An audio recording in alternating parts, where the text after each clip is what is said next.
to Cafe Zada Manchester and our first ever after-hours event that we've done here. It's also the expansion of our hours into 6 o'clock in the evening, so this is the first for a lot of things for us here tonight, this afternoon. My name is Joanna Lee. I'm one of the owners. I'm also a poet here at Richmond, University Poets, and I'm really excited to be part of this program with Richmond Public Library and the 100 Days of RVA Reads, which I think has just been a fabulous thing to see different people reading different books all across the city in support of America's Great Read and just all kinds of books, supporting public libraries and all the great things that they do. So if you haven't been to any of the public libraries here in town, I really encourage you to do so. There's one just up the street on Hull Street. It's probably the closest library to here. There's also the downtown public library in Franklin, where Patty and George here are hailing from this afternoon. And we're going to get started. We're going to talk about Lord of the Rings today. I'm going to do a short reading. I know many of you probably have either read it, seen the movie, we were listening to the soundtrack there a little bit ago. And this is one of my favorite books from the first time I could read. My mom gave me this set of Lord of the Rings, the trilogy, plus The Hobbit, when I was in 8th grade. And I actually have this set over there. I brought it with me today. I still have it. The covers are falling out. The leaves are falling apart. It's all yellow, and it's got Cheeto crumbles in it and all these other things. But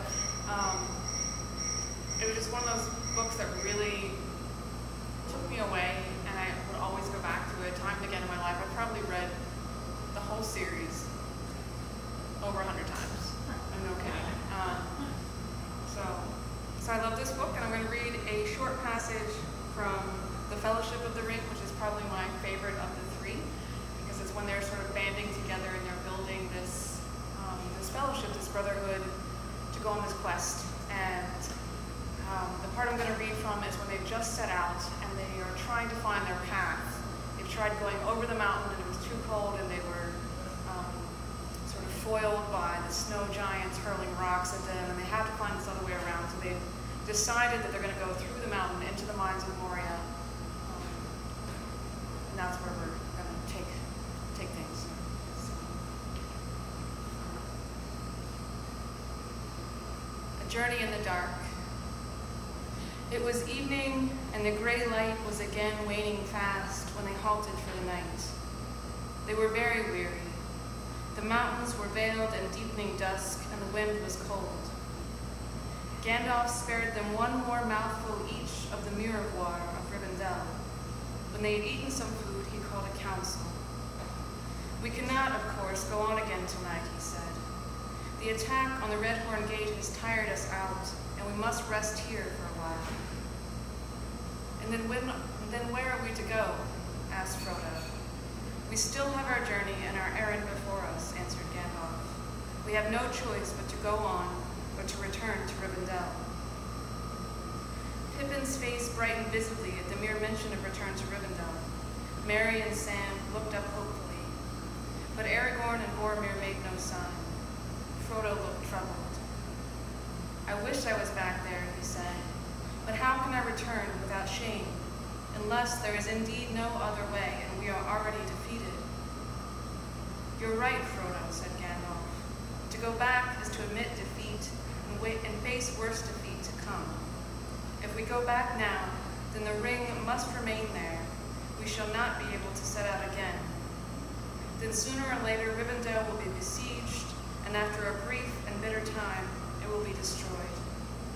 The ring wraiths are deadly enemies, but they are only shadows yet of the power and terror they would possess if the ruling ring was on their master's hand again."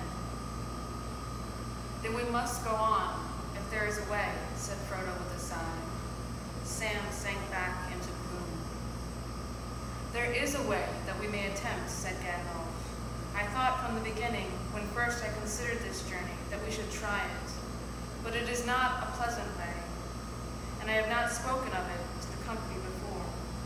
Aragorn was against it, until the pass over the mountains had at least been tried. If it is a worse road than the Red Horn Gate, then it must be evil indeed," said Merry.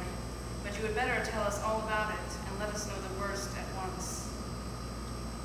The road that I speak of leads to the mines of Moria, said Gandalf. Only Gimli lifted up his head. A smoldering fire was in his eyes. On all the others, a dread fell at the mention of that name. Even to the hobbits, it was a legend of vague fear. The road may lead to Moria, but how can we hope that it will lead through Moria, said Aragorn darkly. It is a name of ill omen, said Boromir. Nor do I see the need to go there. If we cannot cross the mountains, let us journey southwards until we come to the Gap of Rohan, where men are friendly to my people, taking the road that I followed on my way hither. Or we might pass by and cross the Isen into Langstrand and Lebanon, and so come to Gondor from the regions nigh the sea.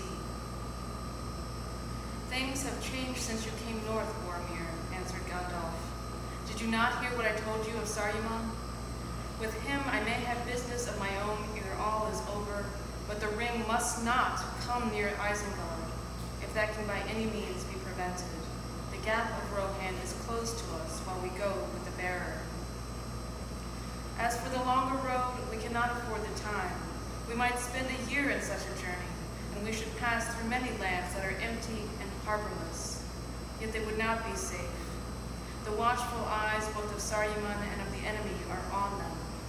When you came north, Boromir, you were in the enemy's eyes only one stray wanderer from the south, and a matter of small concern to him. His mind was busy with pursuit of the ring. But you return now as a member of the ring's company, and you are in peril as long as you remain with us.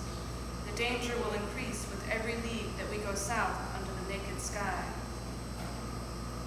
Since our open attempt on the mountain pass, our plight has become more desperate, I fear. I see now little hope if we do not soon vanish from sight for a while and cover our trail. Therefore, I advise that we should go neither over the mountains nor round them, but under them. That is a road at any rate that the enemy will least expect us to take. We do not know what he expects, says Boromir. He may watch all roads likely and unlikely. In that case, to enter Moria would be to walk into a trap, hardly better than knocking at the gates of the Dark Tower itself. The name of Moria is black. You speak of what you do not know when you liken Moria to the stronghold of Sauron, answered Gandalf. I alone of you have ever been in the dungeons of the Dark Lord, and only in his older and lesser dwelling in Dol Guldur. Those who pass the gates of Barad-dûr do not return. But I would not lead you into Moria if there were no hope of coming out again. If there are orcs there, it may prove ill for us, that is true. But most of the orcs of the Misty Mountains were scattered or destroyed in the Battle of Five Armies. The eagles report that orcs are gathering again from afar, but there is a hope that Moria is still free. There is even a chance that dwarves are there, and that in some deep hall of his fathers, Balin, son of Fundin, may be found. However it may prove, one must tread the path that need chooses. I will tread the path with you, Gandalf, said Gimli. I will go and look on the halls of Durin, whatever may wait there, and you can find the doors that are shut. Good, Gimli, said Gandalf. You encourage me. We will seek the hidden doors together, and we will come through. In the ruins of the dwarves, a dwarf's head will be less easy to bewilder than elves or men or hobbits. Yet it will not be the first time that I have been to Moria. I sought there long for Thrain, son of Thror, after he was lost. I passed through, and I came out again alive. I too once passed the Dimril Gate, said Aragorn quietly. But though I also came out again, the memory is very evil. I do not wish to enter Moria a second time. And I don't wish to enter it even once, said Pippin. Nor me, muttered Sam. Of course not, said Gandalf. Who would? But the question is, who will follow me if I lead you there? I will, said Gimli eagerly. I will, said Aragorn heavily. You followed my lead almost to disaster in the snow, and have said no word of blame. I will follow your lead now, if this last warning does not move you. It is not of the ring, nor of us others that I am thinking now, but of you, Gandalf. And I say to you, if you pass the doors of Moria, beware. I will not go, said Boromir, not unless the vote of the whole company is against me. What do Legolas and the little folk say? The ring-bearer's voice surely should be heard. I do not wish to go to Moria, said Legolas. The hobbits said nothing. Sam looked at Frodo. At last Frodo spoke. I do not wish to go, he said, but neither do I wish to refuse the advice of Gandalf. I beg that there should be no vote until we have slept on it. Gandalf will get votes easier in the light of the morning than in this cold gloom. How the wind howls. At these words, all fell into silent thought. They heard the wind hissing among the rocks and trees, and there was a howling and wailing round them in the empty spaces of the night. Suddenly Aragorn leapt to his feet. How the wind howls, he cried. It is howling with wolf voices. The wargs have come west to the mountains. Need we wait till morning then, said Gandalf. It is as I said, the hunt is up. Even if we live to see the dawn, who now will wish to journey south by night with the wild wolves on his trail? How far is Moria? Said Boromir. There was a door southwest of Caradhras, some 15 miles as the crow flies, and maybe 20 as the wolf runs, answers Gandalf curtly. Then let us start as soon as it is light tomorrow, if we can, said Boromir. The wolf that one hears is worse than the orc that one fears. True, said Aragorn, loosening his sword in its sheath, but where the warg howls, there also the orc prowls. I wish I had taken Elrond's advice, muttered Pippin to Sam. I am no good after all. There is not enough of the breed of Vandebris the Bull Roarer in thee. The howls freeze my blood. I don't ever remember feeling so wretched. My heart's right down in my toes, Mr. Pippin, said Sam, but we aren't eaten yet, and there are some stout folk here with us. Whatever may be in store for old Gandalf, I'll wager it isn't a wolf's belly. For their defense in the night, the company climbed to the top of the small hill under which they had been sheltering. It was crowned with a knot of old and twisted trees, about which lay a broken circle of boulder stones. In the midst of this, they lit a fire, for there was no hope that darkness and silence would keep their trail from discovery by the hunting packs. Round the fire they sat, and those that were not on guard dozed uneasily. Poor Bill the pony trembled and sweated where he stood. The howling of the wolves was now all round them, sometimes nearer and sometimes further off. In the dead of night, many shining eyes were seen peering over the brow of the hill. Some advanced almost to the ring of stones. At a gap in the circle, a great dark wolf shape could be seen halted, gazing at them. A shuddering howl broke from him, as if he were a captain summoning his pack to the assault. Gandalf stood up and strode forward, holding his staff aloft. Listen, Hound of Sauron, he cried. Gandalf is here. Fly if you value your foul skin. I will shrivel you from tail to snout if you come within this ring. The wolf snarled and sprang towards them with a great leap. At that moment there was a sharp twang. Legolas had loosed his bow. There was a hideous yell, and the leaping shape thudded to the ground. The elvish arrow had pierced its throat. The watching eyes were suddenly extinguished. Gandalf and Aragorn strode forward, but the hill was deserted. The hunting packs had fled. All about them the darkness grew silent, and no cry came on the sighing wind. The night was old, and westward the waning moon was setting, gleaming fitfully through the breaking clouds. Suddenly Frodo started from sleep. Without warning, a storm of howls broke out fierce and wild all about the camp. A great host of wargs had gathered silently and was now attacking them from every side at once. Fling fuel on the fire, cried Gandalf to the hobbits. Draw your blades and stand back to back. In the leaping light, as the fresh wood blazed up, Frodo saw many gray shapes spring over the ring of stones. More and more followed. Through the throat of one huge leader, Aragorn passed his sword with a thrust. With a great sweep, Boromir hewed the head off another.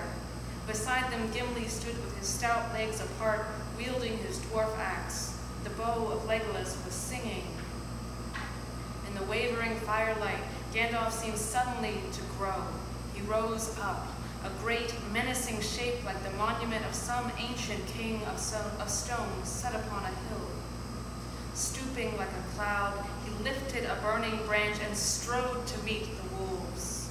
They gave back before him. High in the air, he tossed the blazing brand. It flared with a sudden white radiance like lightning, and his voice rolled like thunder. Nar in Edrith Amen, nor Dan in Nagurhoth, he cried. There was a roar and a crackle, and the tree above him burst into a leap and bloom of blinding flame. The fire leapt from treetop to treetop. The whole hill was crowned with dazzling light. The swords and knives of the defenders shone and flickered. The last arrow of Legolas kindled in the air as it flew and plunged burning into the heart of a great wolf chieftain. All the others fled. Slowly, the fire died till nothing was left but falling ash and sparks. A bitter smoke curled above the burned tree stumps and blew darkly from the hill as the first light of dawn came dimly in the sky. Their enemies were routed and did not return. What did I tell you, Mr. Pippin? Said Sam, sheathing his sword. Wolves won't get him. That was an eye-opener and no mistake. Nearly singed the hair off my head.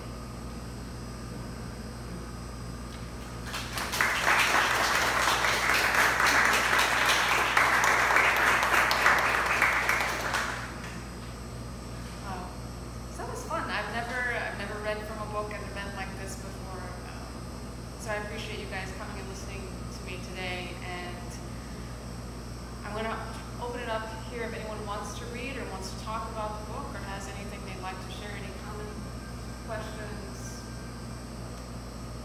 favorite passage they want to recite.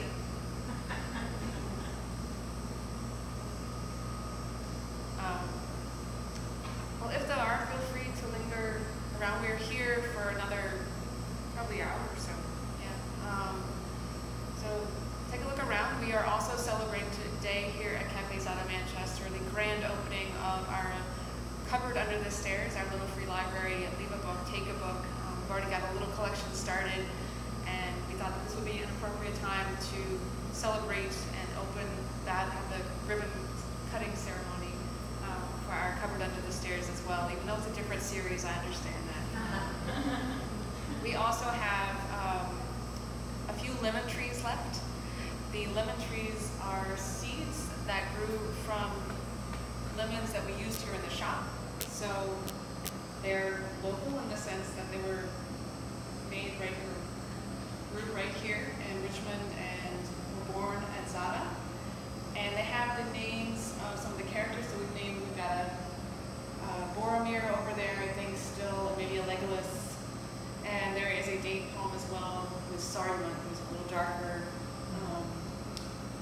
and more menacing. So we've got those for you to take a look at as well, and feel free to hang out, stay, and thanks again for coming. Thank you, Patty and Richmond Public Libraries for doing this. This was day 45 of the 100-day project, and can't wait to see what you guys are doing next. Thanks. So,